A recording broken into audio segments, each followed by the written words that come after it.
আসসালামু আলাইকুম, সবাই কেমন আছেন? আশা করি সবাই ভালো আছেন। আবারও চলে আসলাম আপনাদের কাছে খুবই ছোট্ট এবং সাধারণ একটি রেসিপি নিয়ে। আশা করি তোমাদের ভালো লাগবে।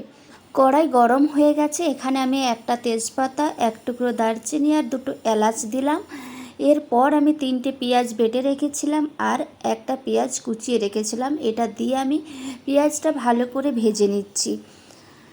পেঁয়াজটা ভাজা হয়ে গেছে, এবারে আমি গুঁড়ো মশলাগুলো দিয়ে দেবো। রোজকার যে গুঁড়ো মশলাগুলো দেয়, লঙ্কা গুঁড়ো, হলুদ গুঁড়ো, জিরে গুঁড়ো, ধনে গুঁড়ো, আদা রসুন সব কিছু মশলা দিয়ে আমি ভালো করে কষিয়ে নিয়েছি। এবার আমি জল দিয়ে এটাকে রান্নাটা করে নেব। জল দিয়ে দিয়েছি, ফুটে উঠেছে। এবার আমি 4টে ডিম ভেঙে দিয়ে দিলাম। রান্নাটা আমার হয়ে গেছে, এবারে আমি ভাজা জিরের গুঁড়ো দিয়ে নামিয়ে নেব।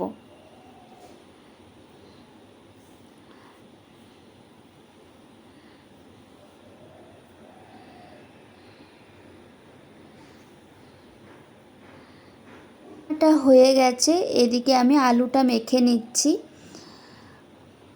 এটাই ছিল আজকে আমার দুপুরের খাবার। এখানে আছে সাদা ভাত, আলু মাখা আর ডিমের কারি।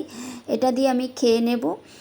আর ভিডিওটি ভালো লাগলে অবশ্যই লাইক, কমেন্ট, শেয়ার, ফলো দিয়ে পাশে থাকবেন। সবাই ভালো থাকবেন।